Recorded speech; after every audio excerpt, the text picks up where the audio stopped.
agora é a vez da série sobre educação.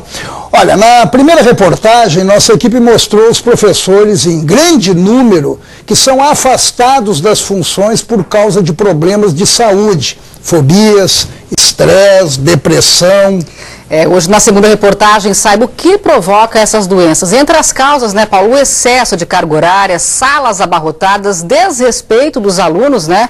Problemas que acabam sufocando a vontade de lecionar. É o que conta a repórter Patrícia Silveira. Um professor que trabalha de manhã, à tarde e à noite, os 3 períodos, que dá 15 aulas por dia, na 10ª aula, 12ª, ele não está mais se aguentando. Adoeci por exigir demais de mim. É uma batalha, assim, matar um leão por dia, assim, porque tu quer falar, eles não querem te ouvir.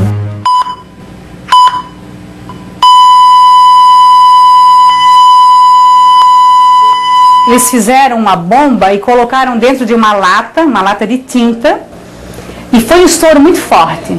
E naquele dia eu lembro que por alguns minutos eu fiquei assim surda, né? A história que Gorete acabou de contar aconteceu em horário de aula dentro da sala de uma escola pública de Itajaí.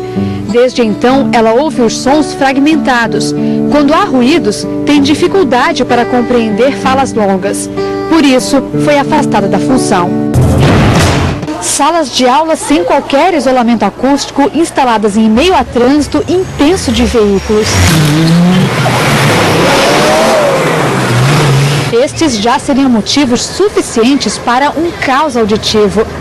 Então, o ambiente ruidoso faz com que você coloque uma sobrecarga na sua voz, muito importante também. Mas ainda há outro fator que engrossa o problema: o excesso de alunos. Tanto o estado quanto o município, as salas são bastante lotadas, né? No município é uma média de 40, 45 alunos. Mas já trabalhei com turma de 60 alunos numa sala de aula. A gente sabe que hoje o ideal era que os professores estivessem em sala de aula, no máximo até 25 alunos.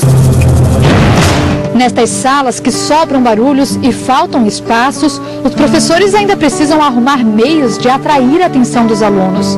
Renata, que perdeu parte do cabelo por causa do estresse que passou enquanto era professora de biologia, fez o que podia. Muito eu gastei do dinheiro do meu bolso para comprar material, para tirar xerox, para fazer muitas coisas para os alunos, né? Só que a gente, como professor, a gente pode fazer algumas aulas diferentes, algumas aulas mais chamativas, assim, mas toda a aula durante o ano inteiro fica difícil. Os problemas na estrutura e o excesso de alunos já sufocam a vontade de muitos professores de continuarem na profissão. Mas ainda tem outra situação que aumenta o clima de tensão nestes ambientes. É o excesso de carga horária de trabalho. 60% dos professores da Rede Municipal de Ensino de Itajaí trabalham 40 horas semanais, ou seja, passam o dia na sala de aula. E o pior é que esse trabalho não termina aqui. Em casa, esses profissionais ainda gastam horas com a elaboração e correção de provas, com o fechamento de médias e o planejamento de aulas. É um trabalho que nunca tem fim. Por que eles trabalham assim dessa maneira?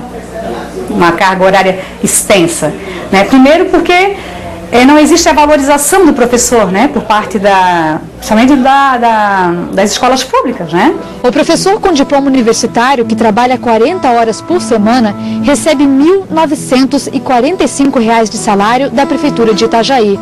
Quando Giovana chegava em casa, já à noite, ainda alfabetizava outros alunos. E rotinas como essa não são raras entre os professores. Tem um grande número de pacientes no consultório que trabalham até 60 horas semanais e ainda fazem, às vezes, alguns trabalhos de final de semana.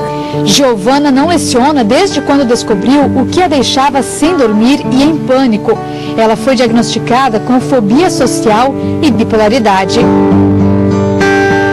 Tem lapsos de memória, tem que estar sempre recorrendo aos livros ou à internet. Tem que estar sempre recorrendo a alguma coisa, porque não tenho mais o conteúdo comigo como eu tinha aquela certeza que aconteceu naquela data, naquele instante, daquela maneira. Não tenho mais essa confiança em mim. Um estudo feito por pesquisadores da Universidade de Brasília descobriu que 48% dos professores apresentam pelo menos um dos sintomas da síndrome de burnout. Em inglês, burnout quer dizer queimado completamente. É como se os educadores estivessem chegando a um esgotamento completo provocado pelo estresse. Este psicólogo explica que uma das causas dessa síndrome é o que chama de excesso de relações sociais. Você tem que dar atenção às pessoas que estão sob sua tutela.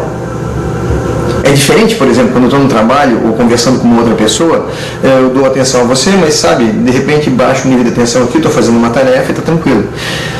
Quando eu estou lidando com pessoas especificamente, o meu trabalho é esse, eu não posso me dar o luxo de repente baixar a guarda, não, porque elas dependem da minha atenção.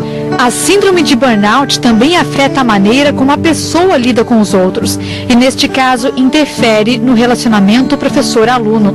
Na reportagem de amanhã da série A Educação Doente, vamos mostrar os prejuízos que essas doenças trazem para a educação e as medidas que podem ser tomadas para amenizar os problemas.